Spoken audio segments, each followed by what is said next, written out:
Stone Mountain is the world's largest granite outcropping and Confederate memorial that tells stories about the Civil War. Stone Mountain, which is larger than Mount Rushmore, was erected with a specific purpose in mind: to revise history.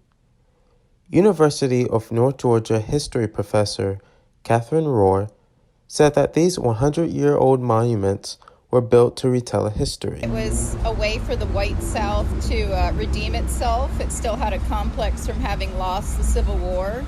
So it was literally trying to rewrite its history in a more positive and uplifting way. There are approximately 1,700 Confederate monuments across the United States, and there are more than 200 here in the state of Georgia. Southern women organizations like the United Daughters of the Confederacy raised money to erect these monuments long after the Civil War. Confederate memorials like Stone Mountain became part of an intellectual movement called the Lost Cause. It is an attempt to distort history and place a more positive light on the Confederacy.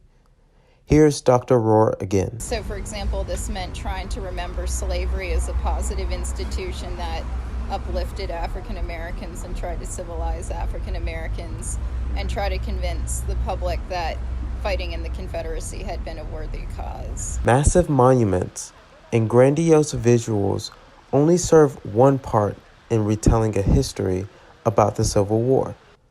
The blistering language on plaques at Confederate memorials help glorify those who do not deserve it. Words like valor and sacrifice written on these plaques can mislead the public into thinking that Confederate soldiers were heroes, says University of Georgia history professor Scott Nelson. He says the use of these words is an effective way to change the perception of the Confederacy. It's hard to criticize someone who talks about sacrifice, but valor is is much more kind of in your face. So the two of them together work well. The valor is about remembering the Confederacy a certain way.